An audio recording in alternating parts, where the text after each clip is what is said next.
A young family found themselves on the brink of an important decision when the opportunity arose to purchase a new home. However, the in-laws' proposal added tension to an already difficult relationship, so you wouldn't be tempted to divorce, they said, insisting on registering the apartment in their name. Looking at her unemployed husband, who had shown no desire to change the situation for 2 years, the woman realized it was time to take decisive action. Good day, dear listeners. I am glad to welcome you to my channel. I present to you a new interesting story. Enjoy listening. Elena had been working as a programmer at a large IT company for 5 years when she met Maxim at a corporate party. She stood by the window with a glass of champagne, watching colleagues from different departments try to dance to 90s disco.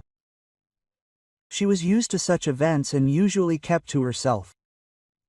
It wasn't that she was unloved, she simply preferred quality communication to quantity. Maxim approached himself, tall, with a pleasant smile and a confident gait. He introduced himself as a sales manager. He joked about a DJ who was clearly stuck in the last century. He had a light humor and the ability to keep up a conversation on any topic. Elena appreciated this quality. Too often, she had to deal with people who, after the phrase, "I'm a programmer," either started complaining about their frozen computer or were completely at a loss. "What department are you in?" he asked, clearly not intending to ask him to fix the printer. "Development." Quote, "I work with corporate accounting systems," Elena replied, bracing herself for the bored look on her interlocutor's face. But Maxim perked up. Quote, "Oh, just recently, clients were complaining about glitches in the accounting program. Maybe you could tell me how it works from the inside?" Selling something without understanding the mechanics is pretty difficult. They chatted until the end of the corporate party. Maxim was genuinely interested in her work, asking insightful questions and not trying to show off his intelligence. He talked about his clients with genuine interest, without the pomp and circumstance of a successful salesman. Elena caught herself thinking that for the first time in a long time, she was enjoying talking to a man. When he offered to walk her home, she accepted. Along the way, they discovered they lived in the same neighborhood, both rented apartments, and dreamed of their own. Maxim turned out to be 3 years older, had a degree in economics, and had been working in sales for 7 years, quite successfully. Quote, "I want to open my own business in a couple of years," he shared his plans as they walked along the snowy alley. "I'll save up some startup capital and study the market better. In sales, the most important thing is to understand people's needs." Elena Kivala, thinking she had finally met a man with clear goals and adequate ambitions. After her parents' divorce as a teenager, she had seen enough of male irresponsibility and infantilism. Her father left her for a young secretary, leaving her mother with loans and 2 children. From then on, Elena knew she could only rely on herself. But Maxim seemed different. Goal-oriented, reliable, with a sense of humor and a modest ego. Their first date was scheduled for the weekend. He invited her to a new restaurant in the center, but without pomp, just as a place where they could calmly talk. Elena appreciated this approach, not a show-off for the sake of impression, but a desire to create a comfortable atmosphere for communication. Over dinner, they discovered even more in common. Both loved to travel, but so far they had limited themselves to trips within Russia due to rented accommodation and the need to save for an apartment. Both did not tolerate idle chatter and valued honesty in relationships. Maxim told about his family. "My parents lived in the suburbs, my father worked as an engineer at a factory, my mother as a nurse at a clinic. They were ordinary people who raised a son with normal values." "And your parents?" Quote, he asked. Elena briefly told him about the divorce, about how her mother raised her and her brother alone. Maxim didn't dig deeper, just nodded with understanding. Delicacy is another plus in his piggy bank. The second meeting. The third. Elena felt that the relationship was developing naturally and harmoniously. Maxim didn't press, didn't rush things, but he didn't drag it out either. They walked around the city, went to the movies, cooked dinners at each other's houses. He knew how to cook a few simple but tasty dishes, and didn't consider housework to be exclusively a woman's responsibility. 6 months later, he proposed to move in together. Elena agreed. By that time, she already understood that she had found the one with whom she wanted to build a serious relationship. They rented a one-room apartment in a residential area, small but cozy.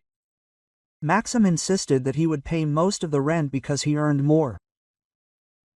Elena didn't object. Fair enough. Life together turned out to be comfortable.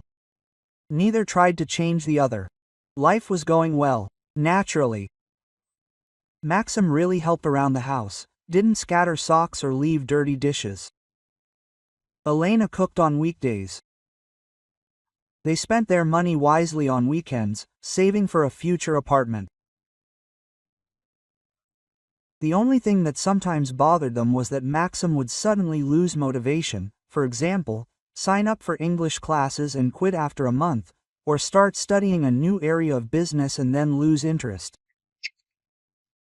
Elena attributed this to his creative nature. Sales requires flexibility and the ability to switch gears quickly. A year later, he proposed. Nothing pompous. Simply, one evening, when they were discussing vacation plans, he said, "Lena, let's get officially married." "I'm ready." She was ready too. The wedding was modest, held in the company of close friends and relatives. Maxim's parents came from the suburbs, brought a tea set as a gift, and wished the newlyweds a strong family. Elena's mother wept with happiness. Her daughter had finally found a worthy man. Nina Georgievna, her mother-in-law, seemed to Elena a pleasant woman in her early 50s, a little fussy, but friendly. She constantly inquired if Elena needed help, if she was cold, if there was enough food. Viktor Borisovich held himself with dignity, giving a good speech at the banquet about how family is the foundation of life, and how young people need to support each other in everything. Maxim has always been goal-oriented, Nina Georgievna said, turning to Elena. He studied well and started working early. Now he has a smart, beautiful wife, and we'll have grandchildren. Quote. Elena smiled and nodded. The in-laws seemed like ordinary people, loving parents. There were no alarm bells. After the wedding, life flowed smoothly. They worked, saved money, and occasionally went out for the weekend. Elena received several challenging projects, which she completed brilliantly. Maxim was also active. His results improved month by month. He talked about getting a promotion soon or moving to a larger company for better terms. The rented apartment began to feel cramped. They wanted a separate bedroom, a study nook for Elena, and a place for guests. They regularly monitored the real estate market, estimating how much more they needed to save for a down payment. "We can definitely do it in 2 years, Maxim said. "If I get a promotion, maybe sooner." Elena agreed, but deep down, she was counting primarily on her income. She had clear plans for career advancement and an understanding of how to increase her income. Maxim, on the other hand, was sometimes dreaming, making overly optimistic plans, but overall, they were happy. They shared a common goal, mutual respect, and love. Elena believed they would definitely achieve their goal and build a strong family in their own apartment. Until she suspected that the first serious test of their relationship would be related to housing, and that the sweet, friendly in-laws would turn out to be completely different from what they claimed. The promotion came unexpectedly. At the end of March, the head of the development department, Igor Semenovich, called Elena in and offered her the opportunity to lead a new project to create an automation system for a large retail chain. The project was complex, demanding, and had a tight deadline, but the pay was good. "Elena Viktorovna, I thought long and hard about who to entrust this project to," Igor Semenovich said, leafing through her portfolio. "You have an impeccable reputation. All projects are delivered on time and without any issues. The client is willing to pay a premium, but in return they demand a quality guarantee." The salary was increased by 50%, plus a percentage of the successful completion of the project. Elena quickly calculated in her head, If everything goes according to plan, they will have enough money for a down payment on a mortgage by the end of the year. Agreed, she said without hesitation. Great, you can assemble the team yourself, within a reasonable budget. The project starts on Monday. Elena returned home inspired. Maxim met her in the kitchen, frying potatoes with sausages. A simple dinner after a simple day at work. Max, I have news, she couldn't resist. I've been offered to lead a major project. My salary will increase by half. Maxim turned around, a smile appearing on his face. Really? Congratulations. That's great. But his joy seemed somehow dull. Elena attributed it to fatigue. Lately, he'd often come home with a sour look, complaining about difficult clients and escalating sales targets. Quote, "Do you know what that means?" She continued. "By the end of the year, we'll be able to get a mortgage. Finally, our own apartment." Yes, great, Maxim repeated and turned back to the stove. He was silent during dinner. Elena was talking about the new project, sharing her plans, and he nodded and made short comments. Finally, she couldn't take it anymore. Quote, "Max, what's wrong with you? I thought you'd be happy." He sighed and put his fork down. "I'm happy, of course. It's just that I had news today too. We were warned that layoffs were possible, sales were falling, the company was optimizing costs." Elena felt a pang of anxiety. Maxim worked for a company that sold office furniture to medium-sized companies.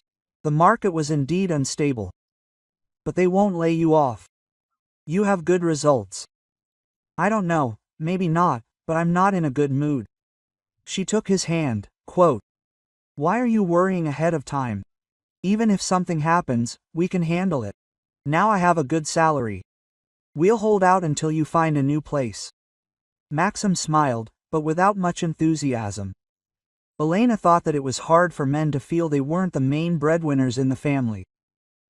But times have changed, and it's normal for spouses to support each other. 2 weeks later, her fears were confirmed. Maxim came home with a box of personal belongings and a sad face. Quote, "They've laid off our entire department. They gave us 2 months' severance pay," he said, setting the box by the door. Elena hugged him. Quote, "It's okay, you'll find something better. You have experience, recommendations." "Of course, I'll find you," he agreed, but without much confidence. For the first month, Maxim was indeed actively looking for a job, sending out resumes, going to interviews, calling former colleagues. Elena supported him as best she could, didn't pressure him, tried to create a comfortable atmosphere at home, but gradually his activity faded. Quote, "He started getting up later. He sent out resumes less often." When Elena asked about his job search, he answered in general terms, "I'm looking, but nothing suitable yet. The market is tough right now, good positions are snapped up quickly. But new interests have emerged." Maxim discovered online gaming, could sit at the computer until late at night, and started watching TV series he used to call rubbish. He bought beer on the way home, explaining that he needed to relax after a stressful day of searching. "Max, maybe we should consider more than just management positions?" Elena suggested cautiously 3 months after the layoffs. "You could work somewhere else temporarily, while looking for something in your specialty." "I'm not planning on working as a loader or a security guard," he snapped. "I have the education, the experience, I'll find something. I'm not a loader."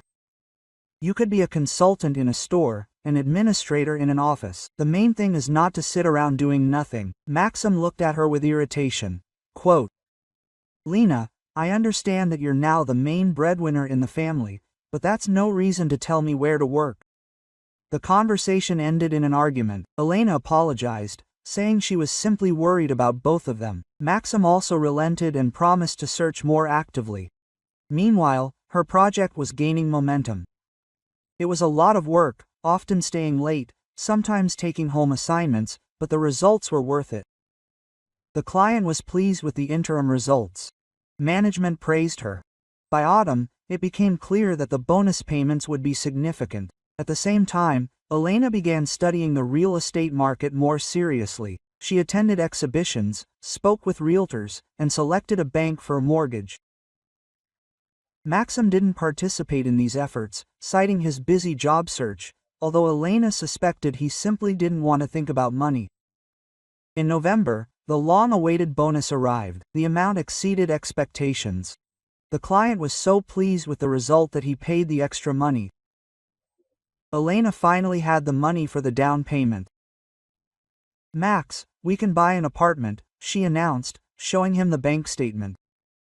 Maxim looked up from the computer and glanced at the numbers. "Wow, you're great.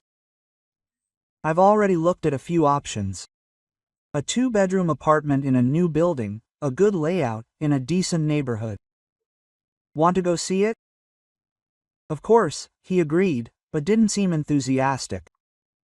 The next day, they went to see the apartment. Elena liked it right away. It was bright, spacious, with a separate kitchen and a logical layout. One room could be converted into a bedroom, the other into a living room with a workspace.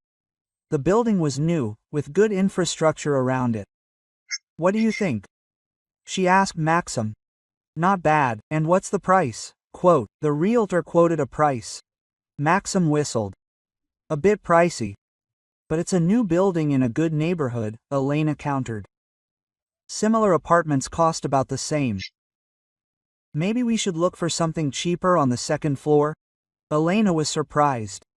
They'd previously discussed wanting a new apartment, so they wouldn't have to spend money on renovations or wonder what surprises the previous owners had left behind. "Max, we agreed on a new building. I have enough money for a down payment." "Yes, but the mortgage will be for 20 years. A tidy sum every month." "We'll manage. I earn well. You'll find a job." He remained silent. On the way home, he was thoughtful and a little sullen. That evening, when Elena had already made up her mind to buy the apartment, Maxim suddenly said, "Maybe we shouldn't rush. Let's wait until I get a job. It'll be more reliable." "Max, you've been looking for 6 months already. It's not a given that you'll find one in the next few months, and apartment prices are rising, then such an opportunity may not arise." "Just 6 months. That's not much time, quite a long time for an active search." He flared up. "So you think I'm not looking hard enough?" "I don't think we should put off buying an apartment indefinitely. It's easy to say when you have a stable job and a good salary. But what's stopping you from finding a job? Maybe not ideal, but at least something. What's stopping you is that I don't want to settle for anything." They had a serious argument. Maxim went to see a friend and came back late and drunk. They made up in the morning, but the bad feeling remained. Elena realized she would have to make the decision herself. A week later, she signed the purchase agreement. She took out a mortgage in her own name. Maxim didn't object, but he didn't participate in the process. He claimed he didn't understand financial matters. It would be better if she did everything. They received the keys in December. The apartment was unfinished. Renovations were imminent. Elena drew up a work plan, found a team, and selected materials.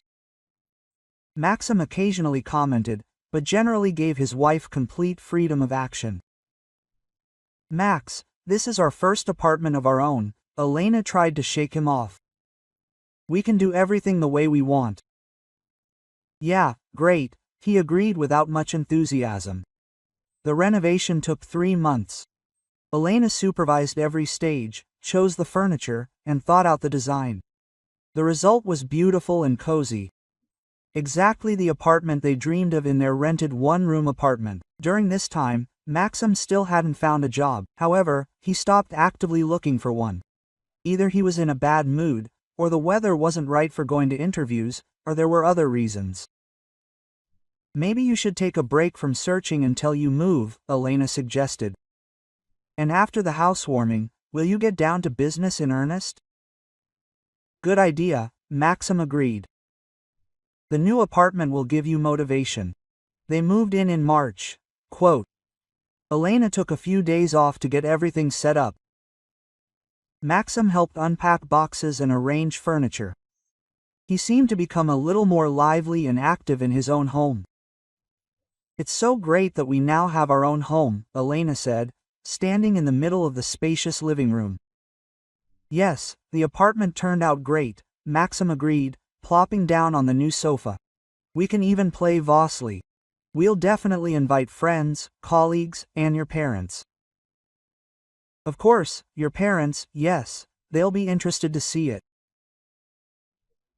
Elena could already imagine Nina Georgievna admiring the renovation, and Viktor Borisovich nodding approvingly, judging the wisdom of the purchase. Nice, simple people who would rejoice at their children's successes. She didn't yet know that the housewarming would be the beginning of the most serious crisis in their family and that the good-natured in-laws would reveal a side of their character that was unimaginable.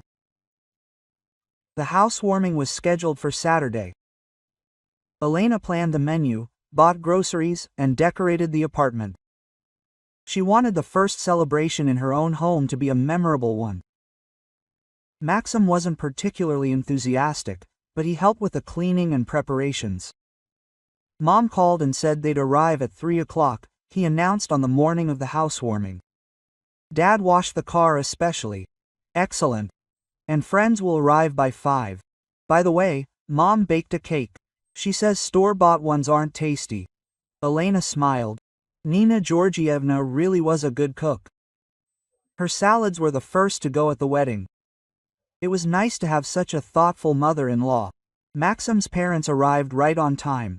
Nina Georgievna was wearing her best dress and carrying a large box of cake. Viktor Borisovich wearing a tie, holding a bouquet of flowers and a bottle of good cognac. Oh, how beautiful, the mother-in-law admired, crossing the threshold. Helen, how did you think of everything? A solid apartment, Viktor Borisovich nodded approvingly, examining the hallway. It was clear that the walls in the new building were even and the ceilings high. Elena accepted the compliments with pleasure. Indeed, it turned out beautifully. Light colors, high-quality finishes, modern furniture. Every corner was thought out and furnished with love. Quote, "Come in, I'll show you everything," she invited the guests. They slowly walked around the apartment. Nina Georgievna gasped and admired every detail. The wallpaper, lamps, curtains, touched the furniture, peered into the closets, inquired about where everything was bought and how much it cost. Viktor Borisovich was more reserved, but he also examined everything carefully, tapping the walls, checking the outlets. Quote, "Well done, Lenachka," her mother-in-law praised. "So young, and already bought an apartment. Not like some." Some said this with a slight reproach, and Maxim, who was trailing behind them with an indifferent look, winced slightly. "We bought it together," Elena answered diplomatically. "They just registered the mortgage in my name. It was easier with the paperwork that way." Of course, of course." Nina Georgievna nodded, but something strange flashed in her eyes. When the tour was over, everyone sat down at the table. Elena did her best. Salads, baked meat, vegetables, appetizers. Her mother-in-law added her signature Olivier salad and cake. Viktor Borisovich opened the cognac, poured some for the men and himself. Quote, "What kind of housewarming is this?" He raised a toast, so that within these walls there would always be prosperity and happiness. Everyone drank. The atmosphere was warm and relaxed. Elena relaxed. The first meeting with the in-laws in the new apartment was going well. After the second glass, Viktor Borisovich leaned back in his chair and looked closely at his daughter-in-law. Quote, "Lenachka, who is the apartment registered to? Just you?" The question sounded casual, but Elena sensed a catch. "Yes, to me. That's what the bank suggested, since I officially work and make payments. And Maxim, he's your husband, should be a co-borrower, shouldn't he?" "The bank didn't include him, since he's currently unemployed," Elena explained. "But we're a family. What's the difference?" "A big difference," Viktor Borisovich said unexpectedly seriously. "A family is a family, but the property must be registered correctly." "What if something happens?" Elena didn't understand. Nina Georgievna, she leaned forward and placed her hand on her daughter-in-law's. Quote, "Dear Lenachka, don't be offended, but your father and I are worried about Maxim. You're working now, Everything is fine. What if you decide to get a divorce? Leave him, and he'll be left homeless? Elena froze, fork in hand. She hadn't expected such a turn of events. She looked at her husband. He was examining the contents of his plate with exaggerated interest. Quote, "Why should I get a divorce?" she asked cautiously. "We're doing well. We're doing well now," her father-in-law nodded. "And then anything can happen. You're young, pretty, have money, you'll find someone better. And what about Maxim? Will he end up on the street, or, God forbid, have some kind of accident?" Nina Georgievna added in an anxious voice. "You're in the hospital, and the apartment is registered only to you. You can't sell it, you can't mortgage it. What should Maxim do?" Elena felt indignation boiling inside. Quote, "Are they discussing her death or incapacitation?" "I think we're being overdramatic," she tried to remain calm. "I'm not planning on getting divorced or getting into an accident. No one plans to, and life has its own way," Viktor Borisovich said admonishingly. "My mother and I thought about it for a long time and decided that the apartment should be transferred to us." "What?" Elena even sat up. "At us," her father-in-law repeated firmly. "At me and Nina Georgievna. We are reliable, proven people. We'll know that you and Maxim will always have a place to live. This is for family stability."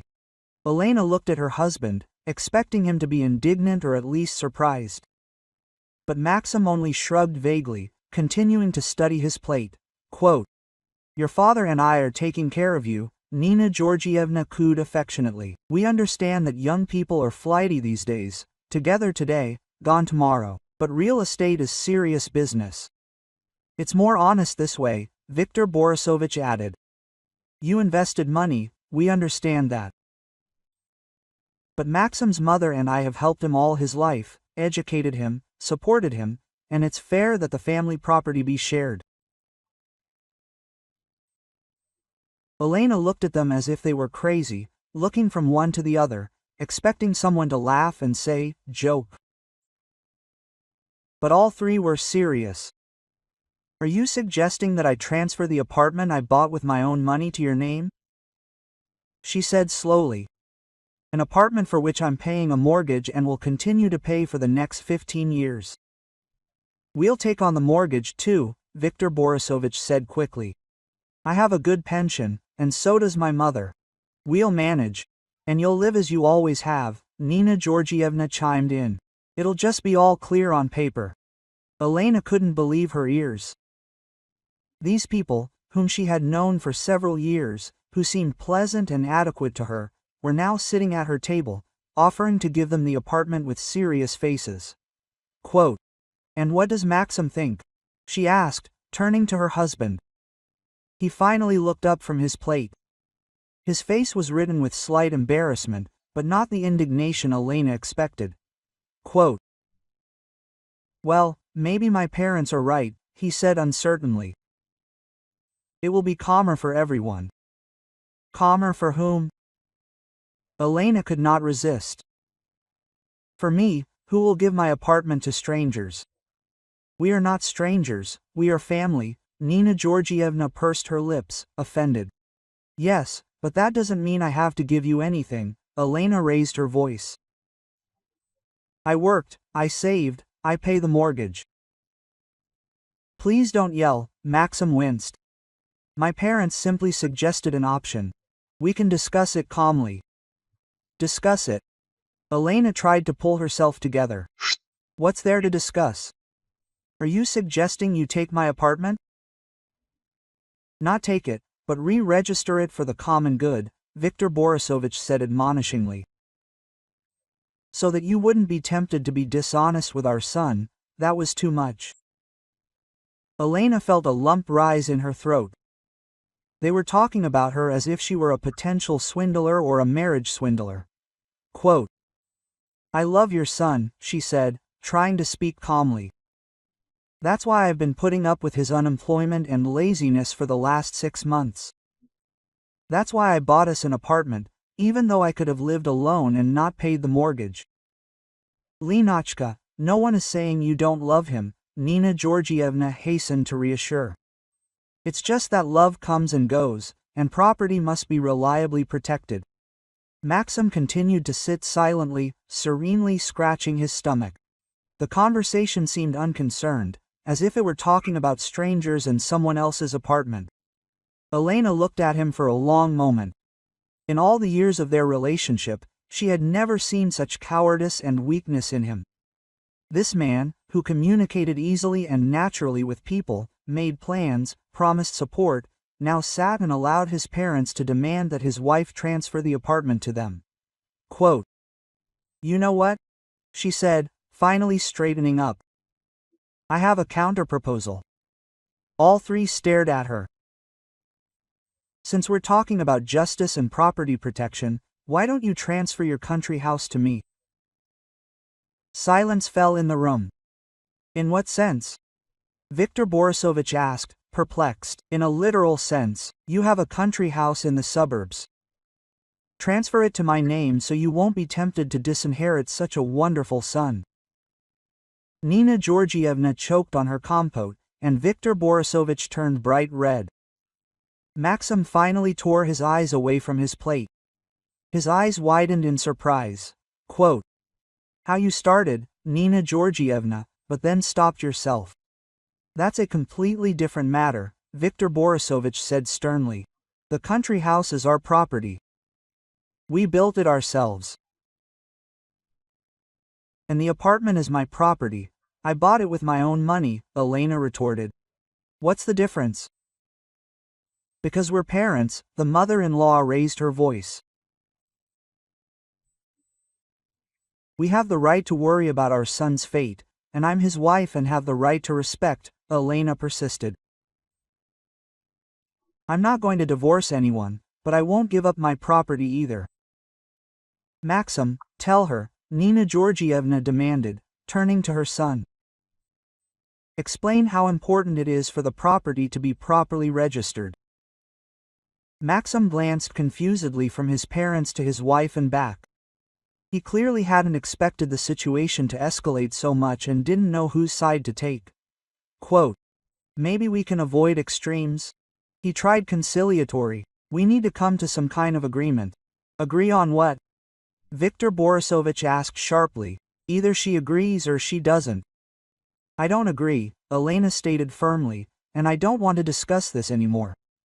The atmosphere had completely deteriorated. Nina Georgievna pursed her lips and stared out the window. Viktor Borisovich glared at Elena.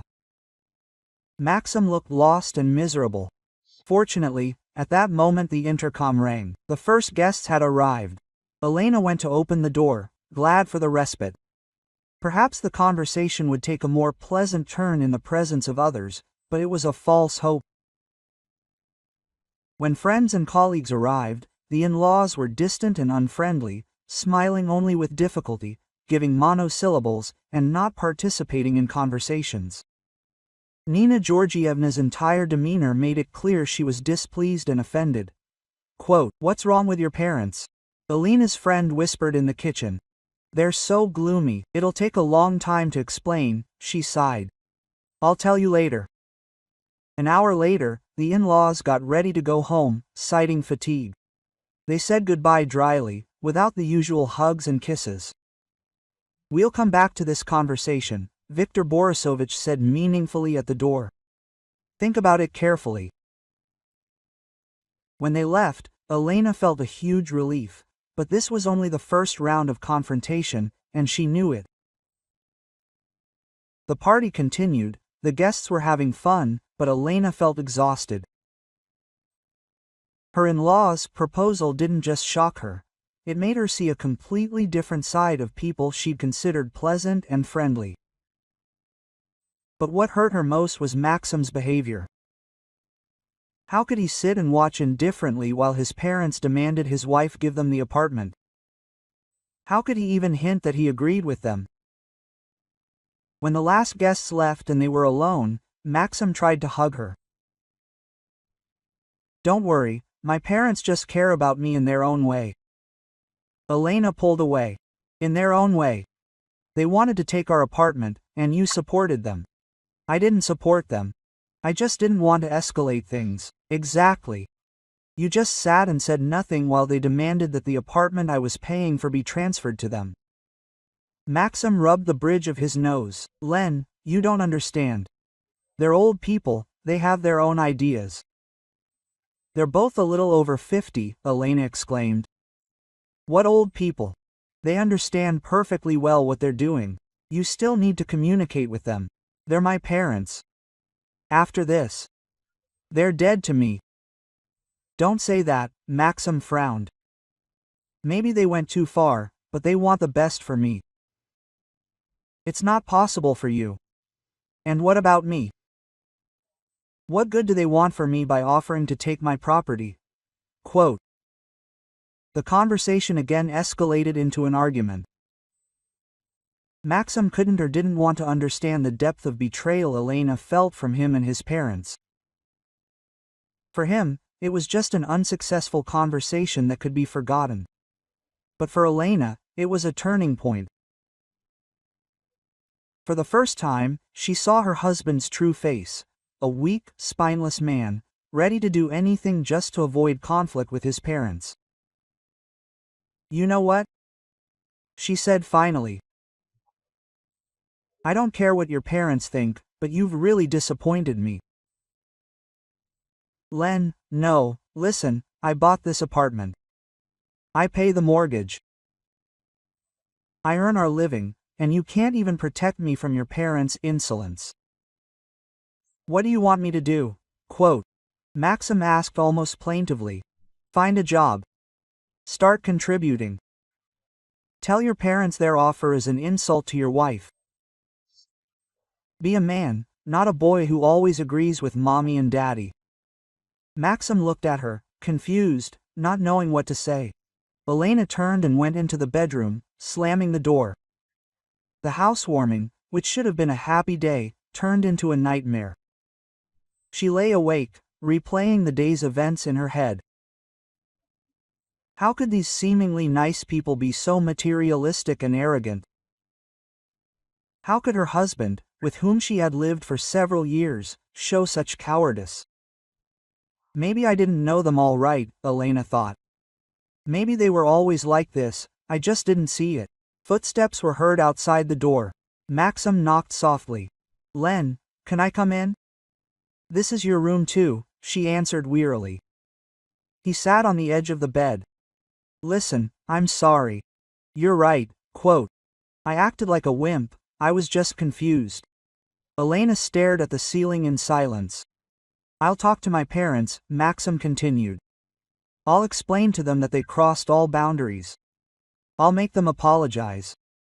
It's not about apologies, Elena said quietly. The thing is, I saw who you really are and who they are. People make mistakes. I love you, you know that. I know. But love isn't enough.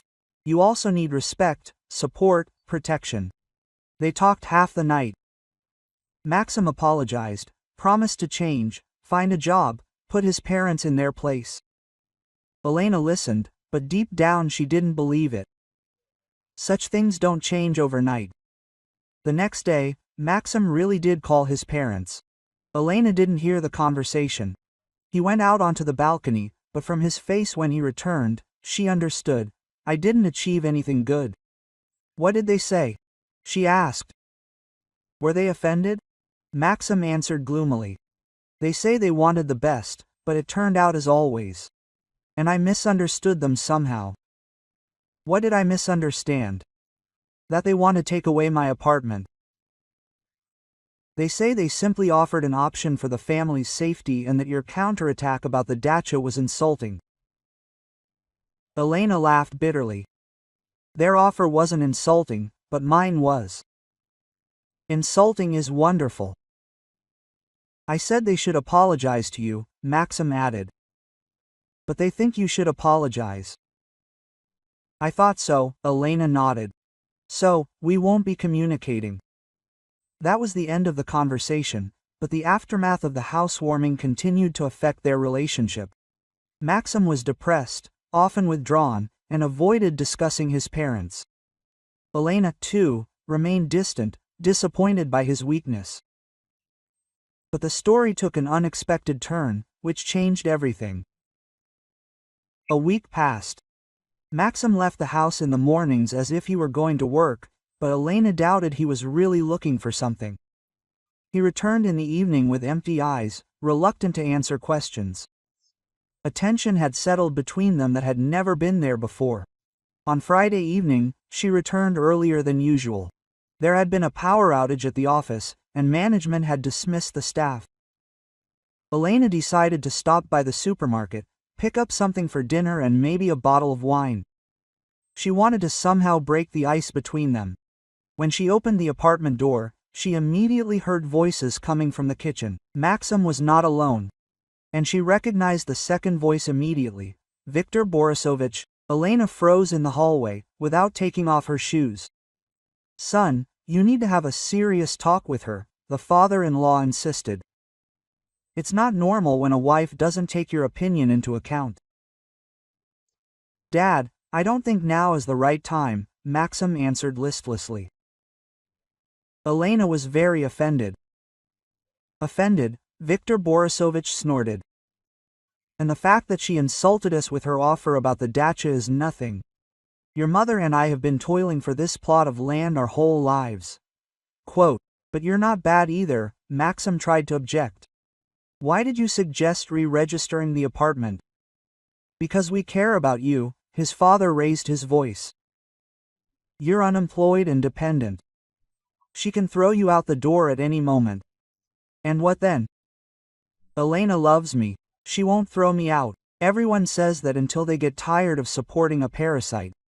Look at yourself, 32 years old, and you live off your wife." Quote. Elena felt her cheeks heat up with indignation. They're discussing her, planning what to do with her apartment. And yet Viktor Borisovich calls his son a parasite. What hypocrisy. "I'll find a job," Maxim said stubbornly. "There are already several options." "When you find one, then we'll talk," his father-in-law snapped. "In the meantime, tell her that we agree to a compromise. Let her register at least a share in your name, 50%. "She won't agree. She definitely won't agree now. So, you have to insist, convince her. Are you a man or what? It's embarrassing to watch you fawn over her over a piece of bread." Elena couldn't listen to this any longer. She deliberately rustled the bags loudly, as if she had just entered. The conversation in the kitchen immediately died down. Quote, "I'm home," she called out with false cheerfulness. When she entered the kitchen, Maxim and his father were sitting with tense expressions. Cups of tea stood in front of them and an open box of chocolates lay. Quote, "Hello, Viktor Borisovich," Elena said coldly. "I didn't expect to see you." "Hello, Lenachka." He smiled tightly. He was passing by and decided to stop by to see his son. "What's wrong with you so early? There's an accident at the office." "What? Did you take time off from work?" "I have flexible hours when I'm retired," her father-in-law chuckled. "I'm leaving already. We were just having some tea with Maxim and discussing how to take the apartment from me." Elena couldn't contain herself. Viktor Borisovich choked. "Were you eavesdropping?" "No. I just arrived a little earlier than you expected and overheard a very interesting conversation." Quote. Maxim turned pale. "Lena, it's not what you think." "No? What should I think?" "Your father comes to my house while I'm away and discusses with you how to force me to transfer the title to my apartment." "We were just talking," Maxim muttered. "I heard everything." Elena raised her voice. "I heard him call you a parasite and then demand that you insist on a share of the apartment." Viktor Borisovich stood up. "I think I'll go. You need to talk alone." Quote. "Yes, go," Elena nodded.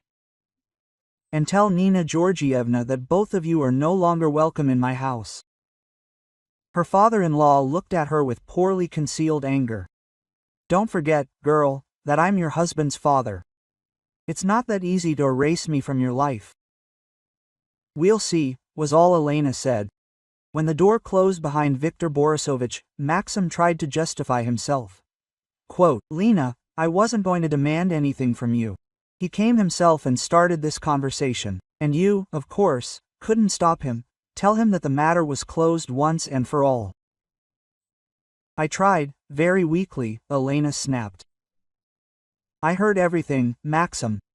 And your pathetic attempts to object, and your doubts about my love. She sank into a chair, feeling her anger give way to fatigue. Why did she have to deal with all this? She just wanted a happy family, a home, support. You know, she said quietly. I thought you were different, that you weren't like my father, weak, always looking for an easier time. But you're even worse. You don't just not help. You let your parents pressure me, try to take away what I've earned.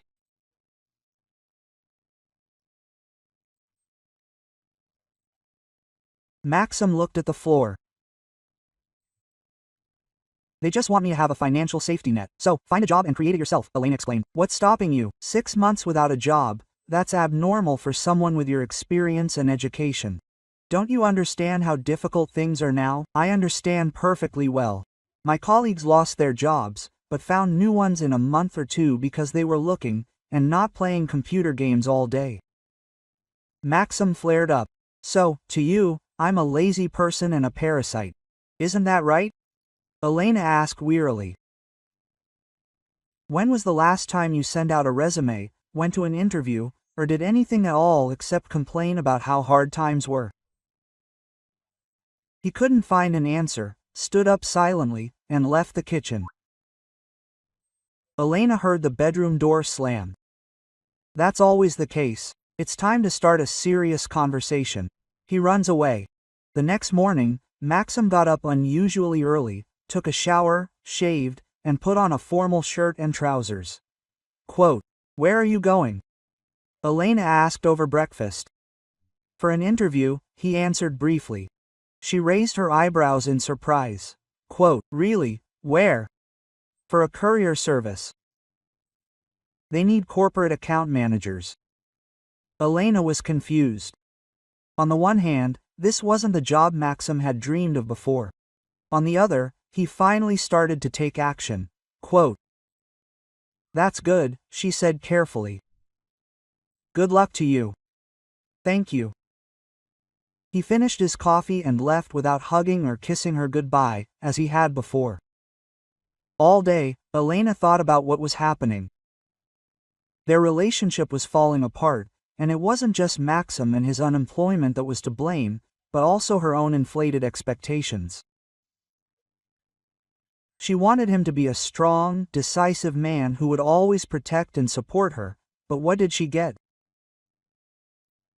A weak, dependent man who still looks back at his parents. That evening, Maxim returned with unexpected news. Quote, "Have they hired me?" he said from the doorway. "I'm leaving on Monday."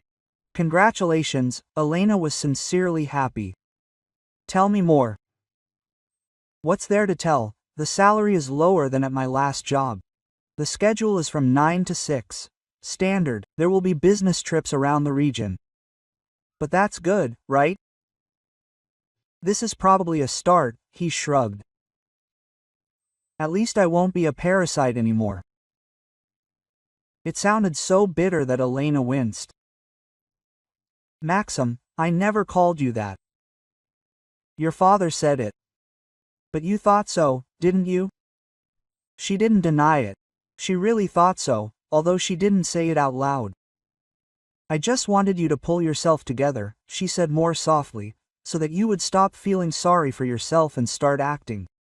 "Well, I've started." He took off his jacket and hung it on the back of a chair. "True, my parents are unlikely to be happy. For them, a courier service is not a job for a person with a higher education. And for you? For the main thing for me now is to do something.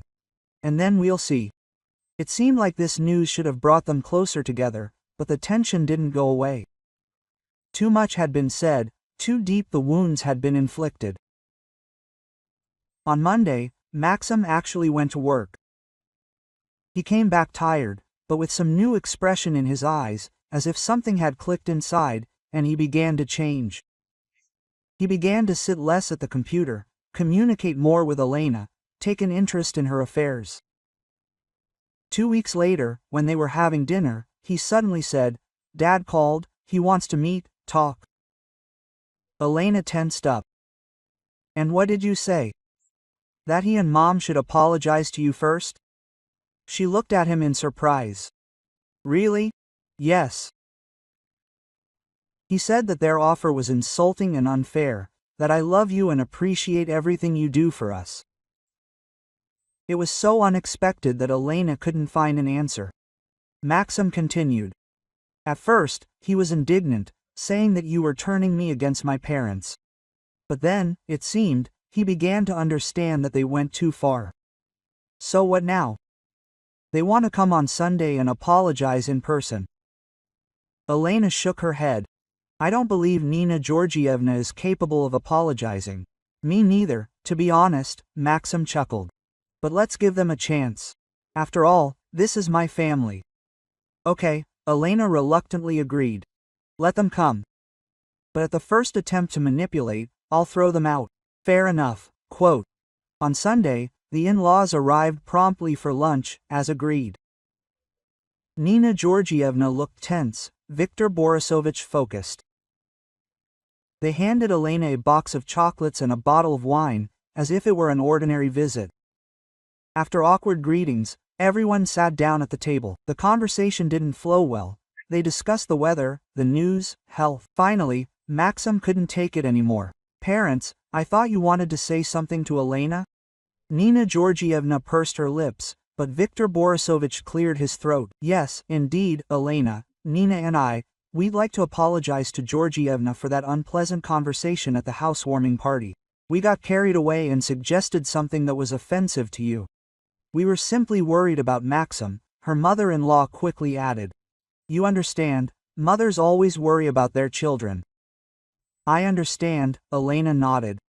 "But that doesn't give you the right to demand that my apartment be transferred to you." "Not demand, but suggest," her father-in-law corrected. "But yes, you're right, we overstepped our bounds. And we're very glad that Maxim finally found a job." Nina Georgievna changed the subject. "Now you both contribute to the family, is that right?" "Yes, that's right," Elena agreed, feeling that the apology had come off as truncated and insincere. But perhaps that was all she could have hoped for from her mother-in-law. The conversation then flowed more calmly.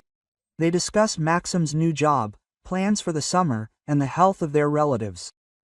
When the in-laws were about to leave, Nina Georgievna suddenly hugged Elena. For the first time since they had met, she seemed so sincere. Quote, "Forgive us, if you can," she whispered. "We really didn't mean to offend you." Elena awkwardly patted her on the back, not knowing what to say. When the door closed behind her parents, Maxim looked pleased. Quote, "Well, it didn't go so badly, did it?" "Tolerable," Elena agreed. "Although your mother never apologized directly." "That's it, we were worried, we didn't mean to offend." "This is a big step for her too," Maxim smiled. "Believe me, it was very difficult for her. I readily believe it." He put his arm around her shoulders. "Thank you for giving them a chance. This is important to me." "I know, that's why I agreed." Over the next few weeks, their life gradually improved. Maxim got involved in work, began bringing home his first paychecks, insisted that part of the money go toward the mortgage. He wanted to contribute. Elena didn't object, even though the amount was symbolic compared to the total payment. Their relationship with Maxim's parents also gradually warmed, though Elena maintained a certain distance.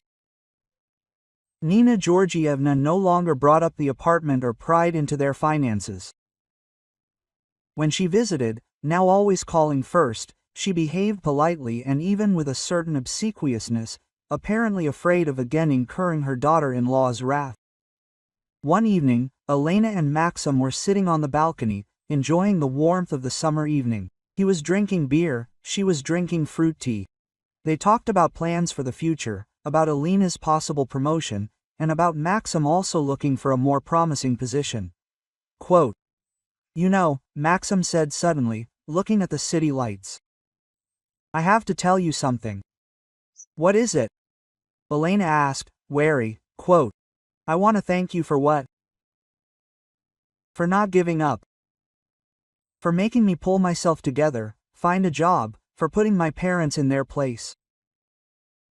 Elena looked at him in surprise. And I thought you were offended by this. At first I was, he admitted, then I realized you were right. I went with the flow for too long, relying on others. First on my parents, then on you. And what changed? I changed, he said simply. I realized that no one will live my life for me and that I am the only one responsible for my decisions and actions. Elena placed her hand on his. I'm glad if that's true. It is. And he hesitated, choosing his words. I want to apologize for that housewarming, for not taking your side right away. It was cowardly. It was, she agreed, but now it's in the past. Maxim squeezed her fingers, quote, You know, when you suggested my parents sign the dacha over to you, it was brilliant. I've never seen them so confused. Elena laughed. Yes, that was a good move. You immediately exposed the absurdity of their proposal and made it clear you're not to be trifled with, Maxim added, smiling. After that conversation, my father told me, your wife has the character to not let anyone manipulate her. And how disappointed he was, quite the opposite, in fact, he said that such a woman wouldn't go to waste and that I should live up to her promise.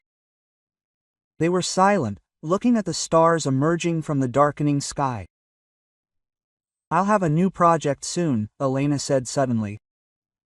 If everything goes well, I'll get a nice bonus. Great! Maxim rejoiced, genuinely delighted. And maybe I'll move to sales. The prospects are better there. That's great. We'll be able to pay off the mortgage faster and finally go on a proper vacation. Remember, we wanted to go to Turkey? I remember, Elena smiled. The sea, the sun, everything included. You see, we have so many plans. Maxim put his arm around her shoulders. And we almost ruined everything because of my parents' stupidity and my weakness. But we didn't. Elena rested her head on his shoulder. And now we're stronger than before. I agree. And you know what? Next time my parents come to visit, I'll offer to transfer their apartment to us for security, he winked. Elena laughed. No need to tease the geese. Let everything stay as is. Ours for us, theirs for them. Fair enough. They sat on the balcony until dawn, making plans and enjoying the intimacy of the apartment that had truly become their shared home.